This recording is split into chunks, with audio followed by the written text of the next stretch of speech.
How are you, कैसे हैं आप लोग दोस्तों। आइए आज के एनालिसिस चालू करते हैं। तो जैसे ही दोस्तों मैंने आपको कल दो चीज़ बोली थी कि भाई मैन्युफैक्चरिंग डेटा आपका वीक आ सकता है, और मैंने आपको बोला था फ्राइडे का, आने वाले फ्राइडे का जो एनएफपी है वो भी वीक आएगा। तो ये देखो कल आपका डेटा नेगेटिव आया।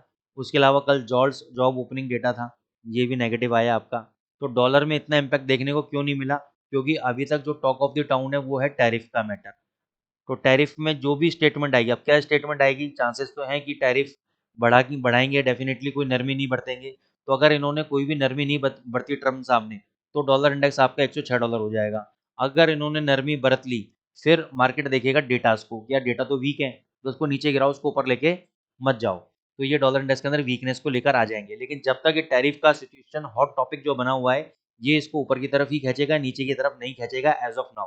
तो अभी भी आप देखोगे बिल्कुल साइडवेज में कंसोलिडेटिव जोन में क्यों चल रहा है? क्योंकि इनको भी अभी ट्रेंड क्लियर नहीं है, इन्वेस्टर को भी हम किस जोन में लेके जाएं डॉलर को। तो अभी ये आपका स्ट्रॉन्ग बना हुआ है, और इसी स्ट्रॉन्ग बेसिस के ऊपर मैंने कल आपको 809 या 803 के आसपास यूरो शॉर्ट कराया था। 100 पिप का एसएल दिया था 900 का, और बोला था कि 900 के ऊपर अगर बंद हो गया, डबल क्वांटिटी से बाई करना, 100-150 पिप का टारगेट मिलेगा ऊपर, और नहीं तो यहाँ पे भी आपको 600 तक नीचे मिल जाएगा।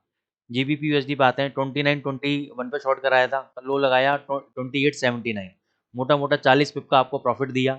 आपने बुक किया, अच्छी बात है। नहीं बुक किया, अभी भी आप बड़े टारगेट के लिए बैठे हो, 2793 तक के लिए बैठे हो, तो बने रहो आप। क्योंकि मैंने आपको स्टॉप लॉस भी 3015 का, ये तो कट 3000 का है, लेकिन ऑल टाइम ये जो हाई है ये वाला, ये 3015 का है। अगर इसके ऊपर सस्टेन कर गया, या मैं कह रहा हूँ ब्रेक भी कर गया, तो बाय कर लेना। 3150 से पहले रुकने वाला नहीं है।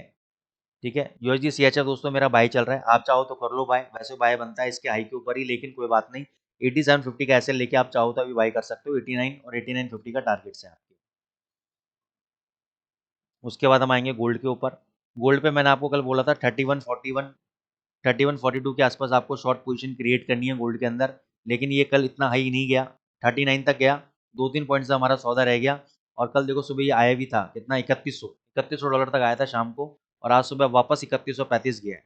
तो अभी भी हमारी एनालिसिस सेम है कि 3150 का लेवल जब तक ये ब्रेक नहीं करेगा 2 घंटे के चार्ट के अंदर, और उसका हाई ब्रेक नहीं करेगा, तब तक 3350 नहीं जाएगा। अब इंट्राडे की कहानी सुन लो, 3150 के ऊपर अगर 15-15 मिनट के दो कैंडल बंद कर देता है और उसका हाई ब्रेक कर देता है, तो नेक्स्ट टारगेट आपका 3175 है, फिर 3200 है।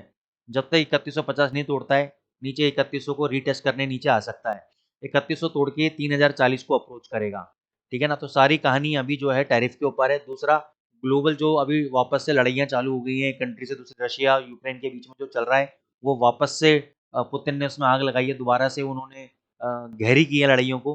तो वो जिसके कारण आपका गोल्ड अनसर्टेनिटी के कारण भग रहा है। दूसरा, चाइना ने आपका जितने भी इंश्योरेंस कंपनीज है चाइना के अंदर, उनको बोला कि जितना भी आपका टोटल एसेट अंडर मैनेजमेंट है, उसका 1% इन्वेस्टमेंट आप गोल्ड में करो, गोल्ड बाय करना चालू करो, जिसकी वजह से गोल्ड के अंदर तेजी आपको देखने को मिल रही है। और ये 3350 तक की तेजी मेरे को लगता है आपको देखने को मिलेगी। इसके अलावा बीटीसी यूएसडीटी पे आ जाते हैं हम लोग। बीटीसी यूएसडी 83,051 जब कल चल रहा था, मैंने बोला बाय कर लेना। ऊपर 85,500 के आसपास ये गया है, 579 86 का टारगेट दिया, तो ऑलमोस्ट हमारा टारगेट मान के चलो कंप्लीट सा हो गया। नहीं भी मानते तो अभी 84,600 चल रहा है, अभी भी 1500 पॉइंट आ रहे हैं, प्रॉफिट बुक कर लो।